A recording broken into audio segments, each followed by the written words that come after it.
이 시간 우리 함께 하나님 말씀 볼 텐데요. 우리 좀 깁니다. 사사기 19장 1절에서 30절에 있는 말씀입니다. 네, 주보에는 15절까지 나와 있는데요.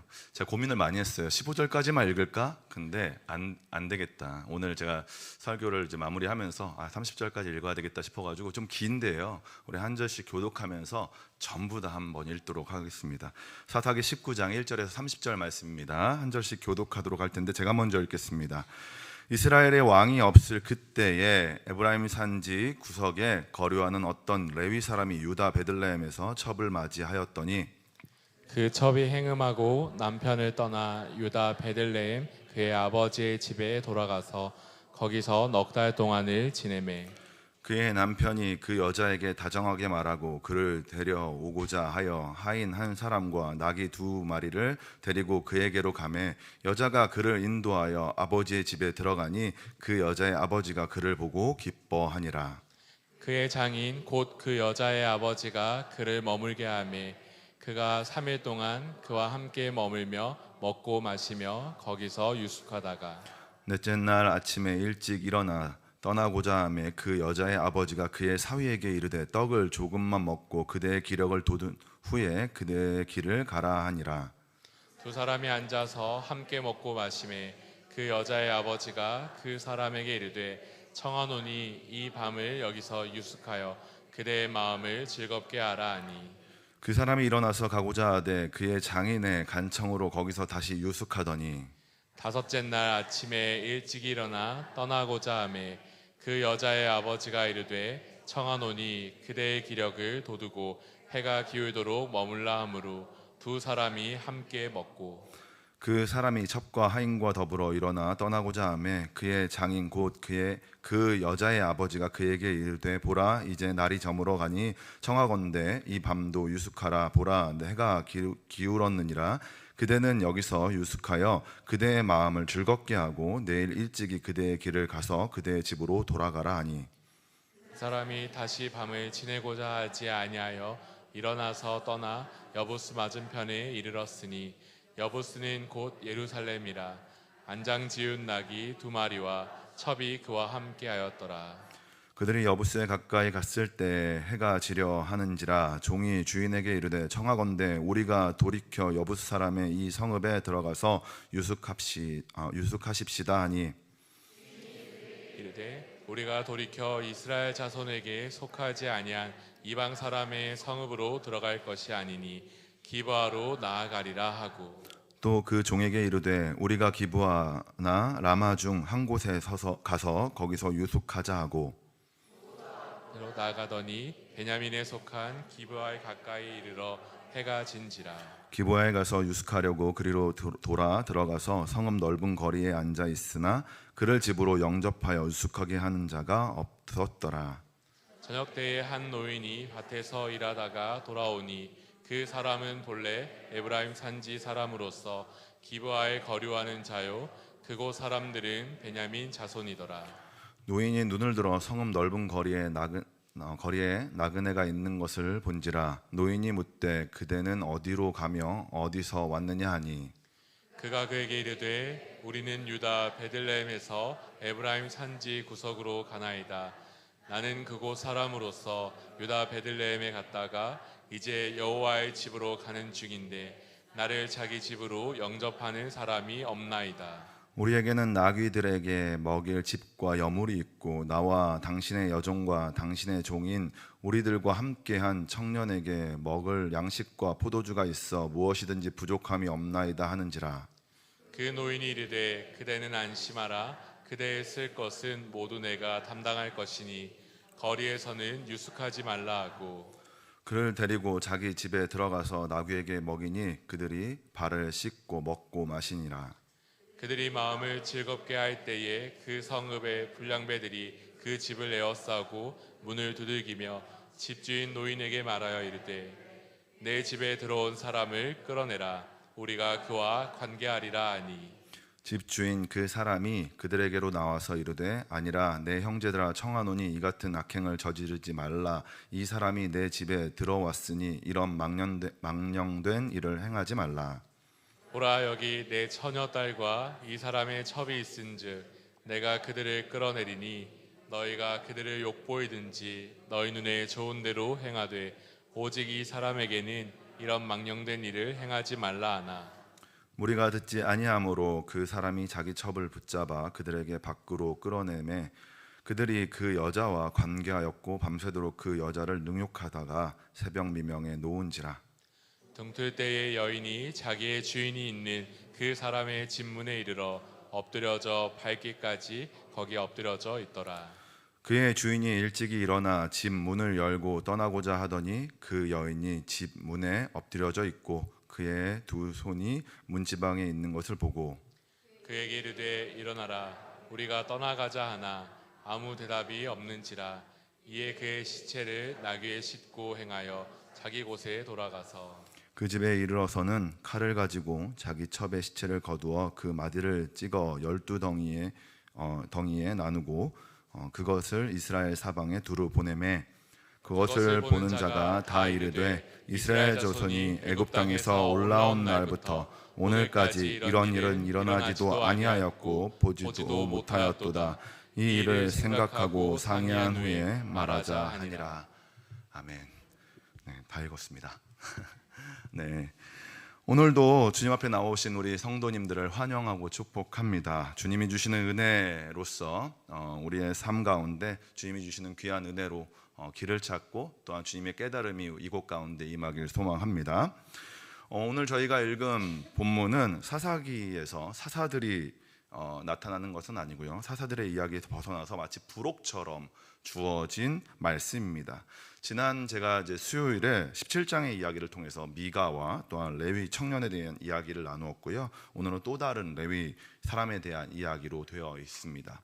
이 본문은 사사들의 이야기는 아니지만 읽어보신 것처럼 시대 상황을 적나라하게 보여주는 본문이라 할 수 있습니다. 이 시대가 얼마나 암울하고 정말 악했는지 보여주는 본문이라 할 수 있는 것이죠. 특별히 17장부터 시작하여서 당시 본을 보여야 하는 그 레위인들이 얼마나 악하고 타락했는지 보게 하는 본문입니다. 특별히 오늘 본문은 19장 1절에서 소개되고 있는 것처럼 이스라엘이 왕이 없음으로 벌어질 수 있는 그 일들 중에서 가장 최악이라 말할 수 있는 본문이라 할 수 있습니다. 앞에도 여태까지 계속 정말 안 좋은 그런 왕이 없어가지고 안 좋은 일들이 많았는데 특별히 오늘의 본문은 더 불편하고 마음에 아픈 그런 본문이라 할 수 있습니다. 레위인의 타락과 또한 시체를 토막내는 사건, 정말 잔인하게 시체를 토막내는 사건, 그리고 그로 인해서 벌어지는 이스라엘 전체 지파의 싸움으로 번져지는 그런 장면을 통하여서 이 한 사람의 이 잘못이 얼마나 커지고 또한 얼마나 많은 사람들이 힘들어지는지에 대해서 보게 되는 장면이다라고 할 수 있습니다. 자, 이 사건이 우리에게 무엇을 말하고 있는지 보면서 우리의 삶을 돌아보고 점검하는 시간, 무엇보다 말씀을 통하여서 예수 그리스도를 바라보는 시간이 되기를 소망합니다. 시간 관계상 오늘 본문을 크게 보면서 진행하고 싶습니다. 길기 때문에 한 절씩은 못 보고요. 크게 보면서 이야기 나누고 싶은데 먼저는 1절부터 3절에 있는 내용인데 특별히 1절을 함께 보도록 하겠습니다. 1절 읽어볼 텐데요. 같이 읽겠습니다. 시작. 이스라엘의 왕이 없을 그때에 에브라임 산지 구석에 거류하는 어떤 레위 사람이 유다 베들레헴에서 첩을 맞이하였더니 1절로 보면 우리가 오늘 본문이 어떤 분위기인지 좀 알 수 있습니다. 우선은 이스라엘의 왕이 없었습니다. 너무나도 암울한 시간인 거죠. 누가 봐도 암울한데 더 암울하게 만드는 것이 있습니다. 지금 무엇이냐면 지금 여기서 말하고 있는 에브라임 산지 구석이라는 표현 때문에 그렇습니다. 지금 이스라엘의 왕이 없어서 자기의 옳은 대로 자기의 소견대로 그렇게 살아갔다라고 이야기하면서 그 상황만으로도 또한 암울한데 지금 레위 사람이 어디에 살고 있습니까? 에브라임 산지 구석에 살고 있다라고 표현하고 있습니다. 사사기 기자가 굳이 이것을 이야기한 이유가 무엇일까요? 바로 그가 그 안에 정체성이 없었기 때문에 그가 어떤 사람인지에 대해서 모르고 또한 그렇게 행동하지 못했기 때문에 이 모습을 또한 이 구석이라는 표현을 써서 지금 우리에게 가르쳐주고 보여주고 있는 것입니다. 시대적 상황이 얼마나 암울한지에 대해서 이 구석, 이 에브라임 산지 구석이라는 표현으로서 이야기하는 것이죠. 많은 사람들이 함께 모여 사는 곳에서 레위인이 해야 되는 행동은 많은 사람들에게 하나님의 말씀을 전하고 또한 그들에게 본이 되어지고 제사장을 도와서 또한 그런 일들을 해나가는 하나님의 일을 하는 봉사자들입니다. 그런데도 불구하고 그가 구석에 살았다는 표현은 무엇이냐면 그 일들을 감당하지 않고 피해서 남들의 눈을 피해서 그렇게 살아가고 있었다는 것을 이야기하는 것입니다. 남들의 눈에 띄지 않게 구석에서 무엇을 했습니까? 네, 여기 오늘의 말씀에 보니까 유다 베들레헴 여자를 첩으로 맞이했다라고 이야기하는 것이죠. 그가요, 그냥 그렇게 살아가는 것이 아니라 하나님의 일을 하며 살아가는 것이 아니라 굳이 구석으로 들어가 가지고 남들 눈에 안 띄는 곳에서 첩을 데리고서 살아가고 있다라는 표현을 하는 것이죠. 자, 여기서 말하는 첩은요, 정식 아내를 말합니다. 그러니까 당시에 행해졌던 일인데요, 일부 다처제. 네, 아시죠? 그러니까 첩이라고 해서 이상하게 볼 것이 아니라 그 당시에 이 첩이라고 표현한 것은 무엇이냐면 아이를 낳아주거나 또한 가사일을 도와주는 그런 하녀로서의 일을 하기 위해서 데리고 있던 여자를 말하는 것입니다. 야곱도 그랬고 또한 그 이후에 이제 사람들도 그랬습니다. 그리고 나서 이 레위인도 똑같이 그렇게 첩을 맞아가지고 같이 함께 아내로서 정식으로 살고 있었다는 것입니다. 어감이 좀 이상해서 그렇지 첩이 당시에 똑같이 다 이렇게 이루어지는 당시에 통용되는 그런 이야기였고 또한 모두가 알고 있는 사실이었습니다. 그런데 하나님과 친밀해야 되는 이 레위인이 첩을 두고 살아갔다는 것 자체는 문제가 될 수 있겠죠. 그런데 진짜 문제는 그것이 아니라 이제 뒤에 나오는 것이 진짜 문제입니다. 2절에 보니까 그 첩이 행음하고 남편을 떠났다라고 이야기하는 겁니다. 여기서 첩에 대한 문제가 있는 것이죠. 이 첩이요, 시집을 와서 자신의 남편 이 레위 사람하고 같이 계속해서 잘 살면 되는데 다른 남자와 음행을 한 겁니다. 그러니까 불륜을 저지른 거죠. 그리고 나서 그거에 대한 대가를 치르는 게 너무나도 무서워서 도망갔어요. 어디로요? 자신의 고향으로 도망갔어요. 베들레헴으로 도망갔습니다. 참 나쁘죠. 그런데 더 큰 문제는 이 레위인이 이거에 대한 대처를 하는 데에 있습니다. 이 여자가 행음하고 도망갔습니다. 이 여자는 당연히 문제가 있는 거고 또한 이 여자가 도망갔기 때문에 더 이상 이제 문제가 되지 않고 그 다음에 대한 절차를 밟으면 됩니다. 레위인이 아니라 이스라엘 전체가 하나님께서 주어진 그 명령 안에서 그 일들을 해결해 나가면 되는데 이 레위인이 그렇게 행동하지 않았어요. 이제 이 레위인은요, 이 문제가 됐기 때문에 이 문제가 일어났기 때문에 어떻게 행동하면 되냐면 자신에게 이제 아내를 줬던 그 처가에 찾아가 가지고 막 소리를 지르면서 이게 문제가 되고 이게 문제가 되기 때문에 이전에 자기가 결혼할 때 주어졌던 그 가정에 내가 주었던 물건들을 다 회수해 올 수 있었어요. 그러니까 지금 이제 이것이 일어났기 때문에 그 여자에 대해서 이제 멀어진 건 어쩔 수 없지만 그냥 그 집에 찾아가서 처가에 찾아가서 이제 자신이 이전에 결혼하면서 줬던 물건들을 그냥 가져오기만 하면 됩니다. 이게 이제 법적으로 문제가 없었기 때문에 가서 찾아오면 됐어요. 자, 그러면서 이제 4개월 동안 이 여자가 안 오니까 이제 문제를 해결하기 위해서 이 레위인이 자신의 하인과 함께 그 처가의 집으로 가려고 준비합니다. 근데 그때 낙이 2마리를 데리고 갔다라고 이야기하죠. 자, 이 낙이 2마리는 무엇입니까? 이 사람이 물건을 찾으러 간 게 아니었어요. 자신의 물건을 다시 되찾으려고, 지금 자신이 결혼하면서 줬던 그 물건들을 다시 되찾으러 간 것이 아니라 이 낙이 2마리를 가지고 갔다는 것은 그 자신의 여자를, 그 레위인 첩을 다시 데리고 오겠다는 그런 표현이었습니다. 자, 자신이 그곳으로 가서 그 여자를 데려오기 위해서 지금 비를 떠난 것이죠. 자, 신명기 24장 1절에서 4절에서는 이런 상황이 있을 때 자신의 첩이 됐든 자신의 아내가 됐든 다른 남자와 행음하고 만약에 그 여자가 떠났다 그러면 어떻게 해야 되는지에 대해서 잘 나와 있습니다. 그 법적으로 율법적으로 어떻게 해야 되는지에 대해서 소개하고 있는데 신명기 24장 1절에서 4절 말씀인데요. 우리 함께 읽어봤으면 좋겠습니다. 좀 긴데요. 함께 읽겠습니다. 시작. 사람이 아내를 맞이하여 데려온 후에 그에게 수치되는 일이 있음을 발견하고 그를 기뻐하지 아니하면 이혼 증서를 써서 그의 손에 주고 그를 자기 집에서 내보낼 것이요, 그 여자는 그의 집에서 나가서 다른 사람의 아내가 되려니와 그의 둘째 남편도 그를 미워하여 이혼 증서를 써서 그의 손에 주고 그를 자기 집에서 내보냈거나 또는 그를 아내로 맞이한 둘째 남편이 죽었다 하자 그 여자는 이미 몸을 더럽혔은즉 그를 내보낸 전 남편이 그를 다시 아내로 맞이하지 말지니 이 일은 여호와 앞에 가증한 것이라. 너는 내 하나님 여호와께서 내게 기업으로 주시는 땅을 범죄하게 하지 말지니라. 네, 하나님은 모세를 통해서 자신을 떠나서 다른 사람과 동침한 그 사람을 맞아들이지 말라라고 이야기했습니다. 네, 그 여자는 떠났으면은 이제 더 이상 떠났으니까 하지 말고 이혼 증서를 줘가지고 보내라는 거예요. 그러니까 그 여자를 다시 받아들이지 말라라는 것이죠. 자, 그런데 이 레위인이 어떻게 했습니까? 하나님의 말씀을 알고 있었을 텐데도 불구하고 오래전부터 하나님의 말씀을 들었고 또한 레위인이었기 때문에 이 부분에 대해서 더 철저하게 알았을 것입니다. 그런데도 그것을 모른 채 하고 자기가 하고 싶은 대로 행동한 것이죠. 왕이 없으므로 자기 마음대로 행동했다라는 것입니다. 자, 이렇게 여인을 찾으러 처가가 있는 그 베들레헴으로 이 남자가, 이 레위인이 하나님의 법을 어기고 율법을 어기고 그곳으로 찾아갑니다. 그래서 4절부터 10절까지 처가에 있었던 이야기가 전개가 되죠. 자, 그렇게 해서 지금 베들레헴으로 들어갔습니다. 그리고 처가에 들어갔어요. 자, 장인은 두 사람의 관계가 잘 되길 바랬어요. 법적으로 그게 안 된다는 거 알고 있었지만 장인은 그 자신의 딸과 그 사위가 다시 잘 되길 바랬어요. 왜 그렇습니까?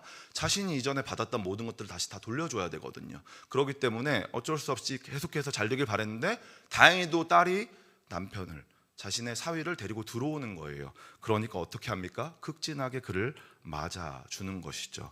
3일 동안요 열심히 먹였습니다. 먹고 마시게 도와줬어요. 먹고 마시기를 반복하죠. 성경에서 다른 어떤 것을 했다라고 표현하지 않습니다. 먹고 마시기를 반복했다라고 이야기해요.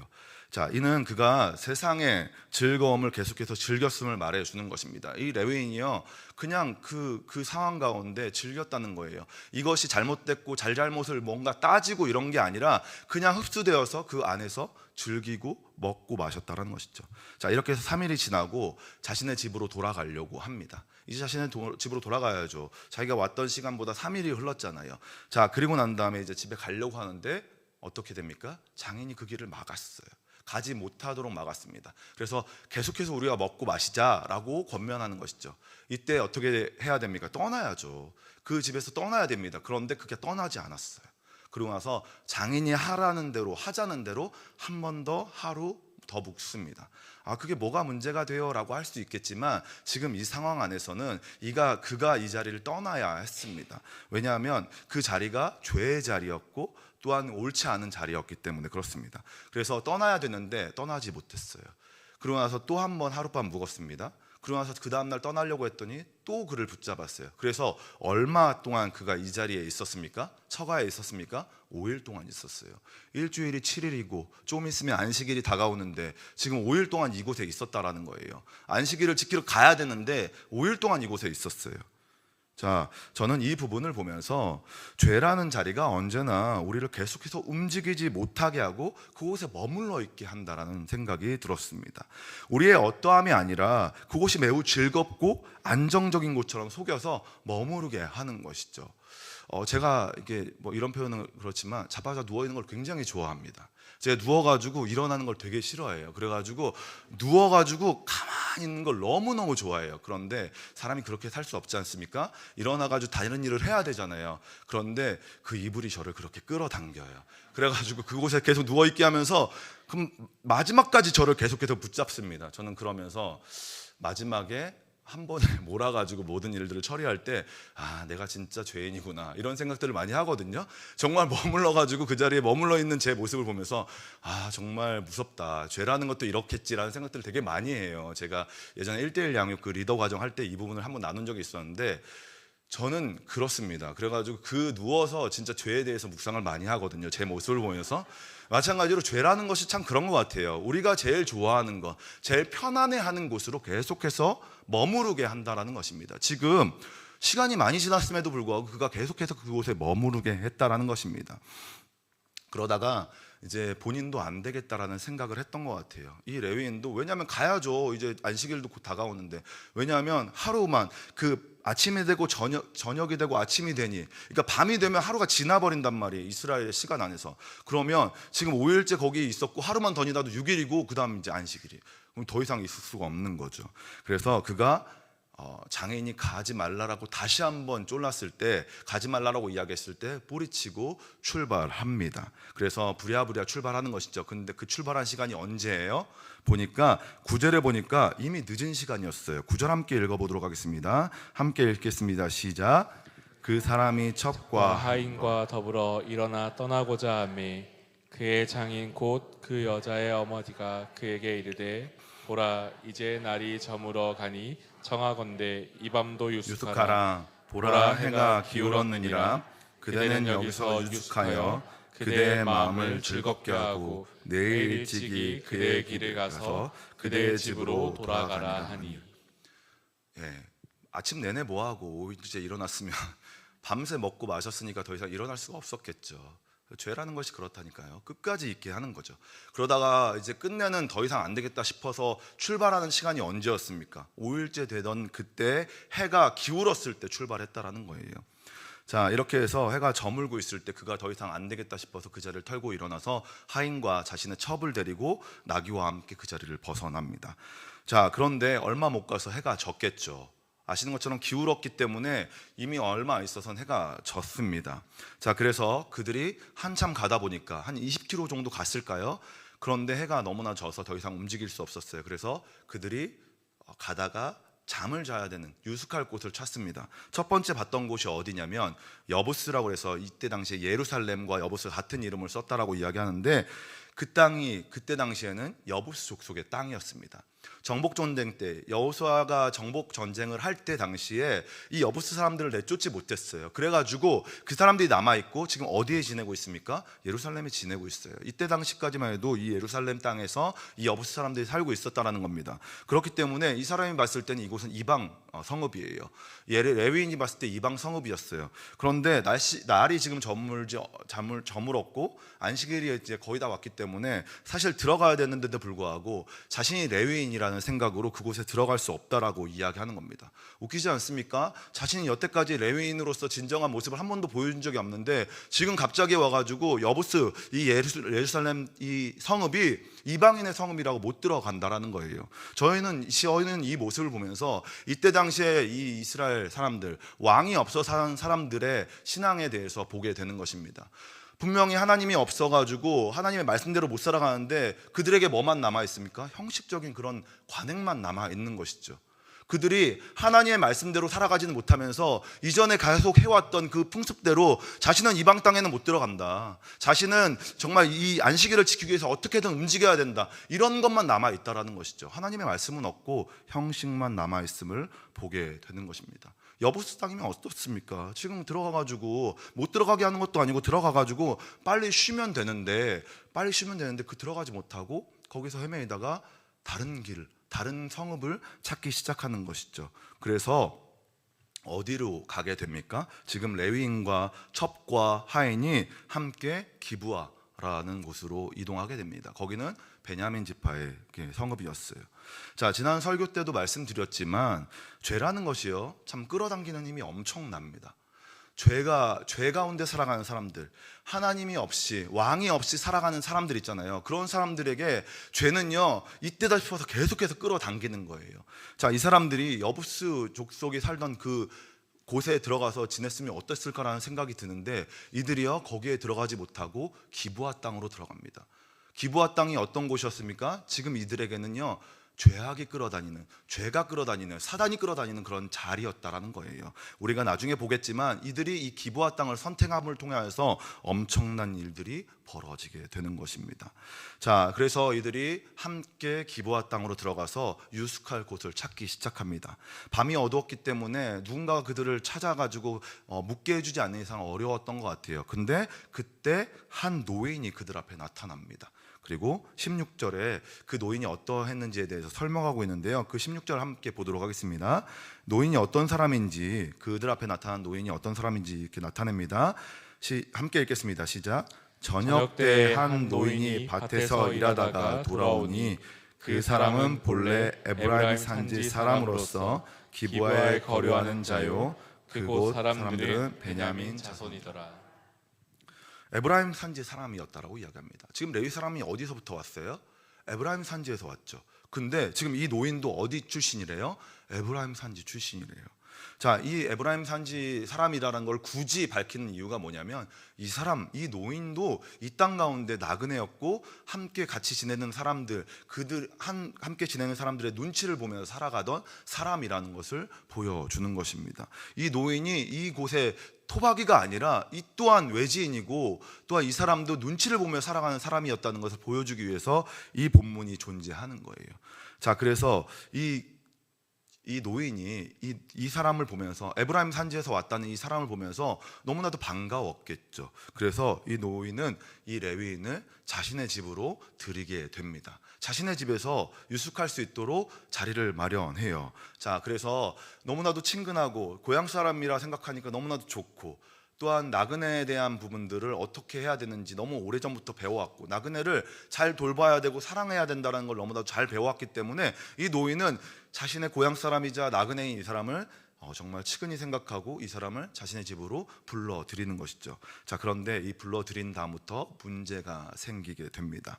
자, 갑자기 그 노인의 집 앞에 기브아 청년들, 이 베냐민 지파의 청년들이 둘러싸기 시작합니다. 성경에서는 이들을 뭐라고 이야기합니까? 불량배들이라고 이야기합니다. 자, 그 사람들이 찾아와 가지고 레위 사람을 자신에게 달라라고 이야기하죠. 22절 함께 읽어보도록 하겠습니다. 22절입니다. 시작. 마음을 즐겁게 할 때에 그 성읍의 불량배들이 그 집을 에워싸고 문을 두들기며 집주인 노인에게 말하여 이르되 내 집에 들어온 사람을 끌어내라, 우리가 그와 관계하리라 하니. 레위인을 달라고 한 목적이 뭐냐면 자신들과 관계하기 위해서라고 이야기합니다. 이 말은 불량배들이요, 남색하는 자들이었음을 말해주는 겁니다. 당시에 왕이 없는 이 시대, 하나님의 말씀이 완전히 바닥에 떨어져 가지고 굴러다니던 그 시대, 사람들이 하나님의 말씀을 듣지도 않던 그 시대에는요, 이방 종교의 행위가 자연스럽게 부끄럽지 않게 행해지고 있었다는 것을 우리에게 보여주는 것입니다. 부끄러운 일이 부끄럽지 않게 된 사회 가운데 지금 이들이 살고 있는 것이죠. 지금의 세상과 많이 닮아 있죠. 이전에 정말 부끄럽다고 여겼던 것들이 부끄럽게 여겨지지 않는 시대에 우리는 살고 있잖아요. 정말 민감해서 말씀드릴 수는 없지만 그 부분들이 우리한테 정말 부끄럽게 다가왔던 시대가 있는데 점점 그것들이 없어지기 시작하는 거예요. 우리 안에 부끄럽지 않게 여겨지는 것이죠. 이때도 마찬가지입니다. 하나님이 없기 때문에, 하나님이 이 땅 가운데 안 계시기 때문에, 말씀이 없기 때문에, 하나님이 그들과 함께하지 못하고 있기 때문에, 하나님 당연히 함께하고자 했지만 이들이 받아들이지 않았겠죠. 그랬을 때 왕이 없으므로 이들이 부끄러운 일들이 부끄럽지 않게 되는 그 시대 가운데 사는 것이죠. 우리도 그런 상황 가운데 계속해서 살아가고 있지는 않은지 우리의 삶들을 돌아보면서 한번 확인해 봐야 할 필요는 있는 것입니다. 자, 이렇게 해서 불량배가 그 사람을 원했습니다. 남자를 원했어요. 하지만 노인은 자신에게 찾아온 나그네를 정말 잘 대접하고 싶었습니다. 그래서 그를 내어주지 않기로 결심을 하죠. 대신 누구를 내어줍니까? 자신의 딸을 내어주는 거예요. 그리고 그 레위인의 첩을 내어주면서 이들과 함께 가서 어떻게든 잘 놀아봐라, 내 딸하고 잘 놀아봐라. 대신 이 레위 사람은 안 된다라고 이야기하는 것이죠.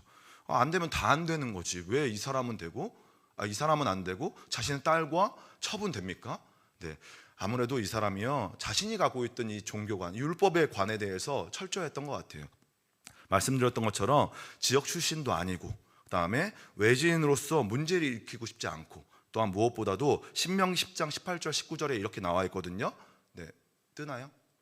네, 신명기 10장 18절 19절에 보니까 고아와 가부를 위하여 정의를 행하시며 나그네를 사랑하여 그에게 떡과 옷을 주시나니 너희는 나그네를 사랑하라. 전에 너희도 애굽 땅에서 나그네 되었음이니라 해가지고 이 말씀을 기억했던 것 같아요. 그래서 이 나그네인 이 사람을 계속해서 보호해주고 싶었던 것이죠. 참 이상하죠. 그런데 죄라는 것이 참 그렇게 인도해 가는 것 같습니다. 그런데 결과는 어떻게 됩니까? 이 레위인도 합의해서요, 자신의 첩을 그 불량배들에게 내어줍니다. 자, 이렇게 레위인은 결국 레위인의 첩을 내어주었을 때 25절에 보니까 이렇게 이야기하는 것입니다. 무리가 듣지 아니하므로 그 사람이 자기 첩을 붙잡아 그들에게 밖으로 끌어내매 그들이 그 여자와 관계하였고 밤새도록 그 여자를 능욕하다가 새벽 미명에 놓은지라 라고 이야기합니다. 자, 이들이요, 남색하는 자들이었기 때문에 이 여자가 나오는 거에 대해서 별 관심이 없었던 것 같아요. 그래서 원치 못한 것을 원하는 것을 얻지 못한 거에 대해서 너무 화가 났던 것 같습니다. 그래서 그들은요, 그 여자를 능욕하고 끝내는 어떻게 합니까? 그 여자를 죽음 가운데로 내몰았어요. 27절 28절 보니까 그의 주인이 일찍 일어나 집 문을 열고 떠나고자 하더니 그 여인이 집 문에 엎드려져 있고 그의 두 손이 문지방에 있는 것을 보고 그에게 이르되 일어나라 우리가 떠나가자 하니 아무 대답이 없는지라. 이에 그의 시체를 나귀에 싣고 행하여 자기 곳에 돌아가니 라고 이야기합니다. 그러니까 자신의 여자가 밤새 그 불량배들에 의해서 능욕당하고 문제가 돼가지고 끝내는 죽음 가운데 이르게 된 것이죠. 자신의 여자가 죽은 것을 보면서 어떤 생각이 들었을까요? 레위인은 분노하기 시작했습니다. 자, 그렇게 자신의 여자를 나귀에 태우고 집으로 와가지고요, 분노를 참지 못하고 어떻게 합니까? 자신의 첩, 자신의 아내를 12조각을 내기 시작합니다. 정말 잔인하죠. 네.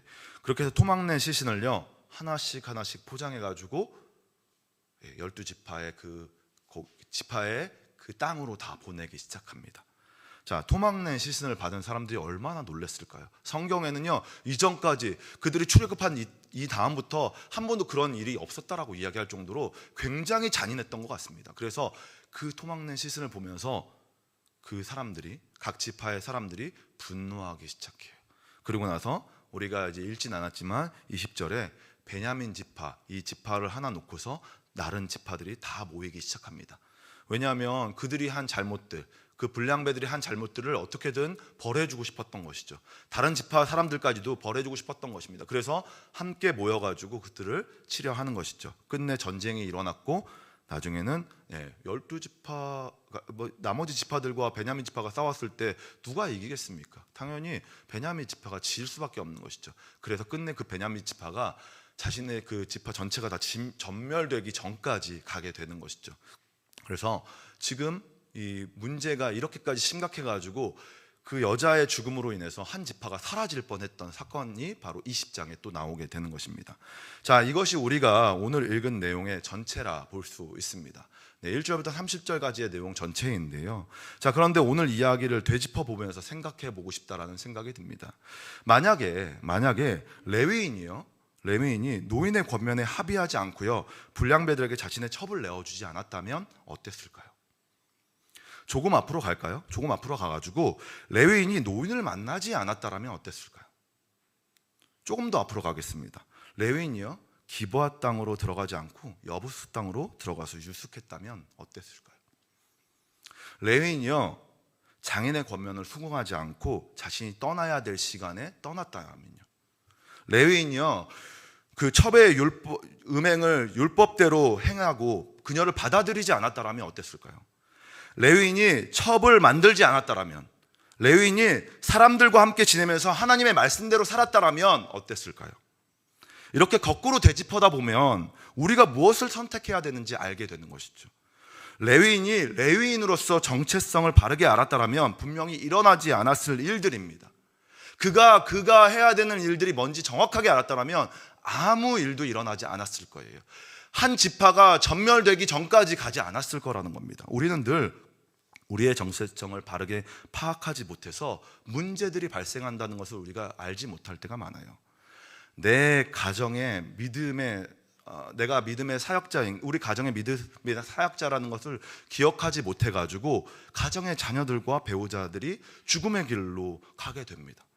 그들이 예배 안 드려서가 아니에요. 내 자녀와 내 배우자가 예배 안 드려서가 아니라고요. 그들이 말씀 안에서 살지 않았기 때문이 아니라, 그들이 죄 가운데 살았기 때문에 그들이 문제가 되는 것이 아니라, 내가 누구인지 모르기 때문에, 내가 정체성을 바르게 알지 못하기 때문에 우리의 가정이 죽음 가운데로 간다라는 거예요.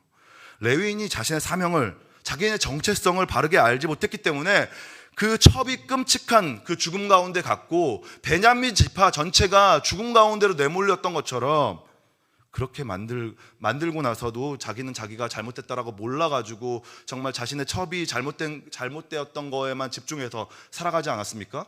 정말 그렇게 레위인이 자신이 무엇인지도 모르고 자신이 잘못한 것이 무엇인지 몰랐기 때문에 모든 것이 일어난 거예요. 그 사람의 한 사람의 잘못으로 이 일들이 일어났다는 겁니다. 정체성을 바르게 알지 못해서 그래요. 그렇게 만들고 나서도 자신이 무엇이 잘못됐는지 몰랐던 그 모습들, 자신이 잘못된 것을 알지 못했던 것들, 자신의 잘못이 아니라고 말했던 것들, 마치 아담과 하와가 하나님 앞에 죄 짓고 나서 했던 그 모습하고 다를 게 없다라는 거예요. 뱀이 잘못했습니다. 뱀이 먹으라고 해서 먹었습니다. 뱀이 잘못했죠. 그런데 결론은 자신이 잘못한 거예요. 자신이 그걸 선택했고 자신의 잘못으로 온 인류가 죄 가운데 빠지게 되었다라는 겁니다. 우리는 우리의 정체성을 바르게 알아야지 우리의 가족들이, 우리의 배우자가, 또한 우리의 자녀들이, 또한 우리의 부모가, 또한 우리의 일터의 모든 사람들이 죽음이 아닌 바른 길로 가게 되는 거예요. 그들이 잘못돼서가 아니라, 그들의 문제가 있어서가 아니라 내가 문제가 있어서 그랬다는 겁니다. 우리는 어떤 존재입니까? 우리의 정체성이 무엇입니까? 우리의 정체성에 대해서 잘 보여주는 말씀이 바로 베드로전서 2장 9절에 나와요. 우리 베드로전서 2장 9절 함께 큰 소리를 읽어봤으면 좋겠습니다. 함께 읽겠습니다. 시작. 그러나 너희는 택하신 족속이요 왕 같은 제사장들이요 거룩한 나라요 그의 소유가 된 백성이니 이는 너희를 어두운 데서 불러내어 그의 귀한 빛에 들어가게 하신 이의 아름다운 덕을 선포하게 하려 하십니다. 베드로 사도는 우리가 그분의 소유된 백성이라고 이야기합니다. 예수님은요, 이 땅 가운데 사시면서 왕으로서, 제사장으로서, 선지자로서 사시면서 누구를 바라보시면서 살아가야 된다라고 보여주셨냐면, 그분 자신이 아니라 하나님을 바라보면서 하나님의 명령 안에서, 하나님 안에서 자신이 해야 될 정체성이 무엇인지 바르게 알고 왕으로서, 제사장으로서, 선지자로서의 사역을 이어가셨어요. 그렇기에 우리는 그분의 소유로서 그분과 같은 길을 가야 되는 사람이라는 것입니다. 우리 또한 왕 같은 제사장으로서 아름다운 덕을 선포하는 사명을 감당하는 자들이 되어야 한다는 것입니다. 이것이 우리의 정체성이에요. 왕이 있는 삶, 왕이 통치하는 삶, 왕으로서 살아가는 삶, 이것이 바로 우리의 정체성이라는 것입니다. 이 정체성을 잃을 때 우리는 레위인과 같이 외진 곳에 가서 숨어 살 수밖에 없어요. 아담과 하와가 죄를 짓고 나서 하나님 앞에 숨었던 것처럼 우리는 그렇게 살아갈 수밖에 없는 거예요. 늘 죄 지은 자로서 숨어가지고 정말 내가 뭘 해야 되는지, 뭘 하며 살아야 되는지 알지 못한 채 그렇게 살아갈 수밖에 없다라는 것입니다. 반대로 우리가 우리의 정체성을 바르게 기억할 때, 바르게 알 때, 말씀대로 살고자, 또한 말씀 가운데 살아가고자 할 때 비로소 우리는 예수 그리스도의 아름다운 덕을 세상 가운데 보여주는 사람이 될 수 있습니다. 어떤 신앙 가운데 살아가시겠습니까? 나를 통하여, 우리를 통하여 그리스도의 아름다움이 세상에 전해지게 살아가는 모두가 되시길 소망합니다. 늘 깨어 기도하시길 소망합니다. 그래서 우리가 깨어 살아감을 통하여서 우리의 가정이 살고, 또한 우리의 직장이 살고, 세상이 살아가는, 그래서 어두움 가운데 승리를 경험하게 되어지는 모든 성도님들이 되시길 소망합니다. 결론이 무엇입니까? 왕이 있으므로 왕을 나타내는 삶, 그것이 우리의 삶입니다. 그것이 우리의 정체성입니다. 그 삶을 바라보시면서, 그것을 바라보시면서 온전히 살아가시는, 믿음 생활하시는 모든 성도님들이 되시길 주님의 이름으로 축원합니다.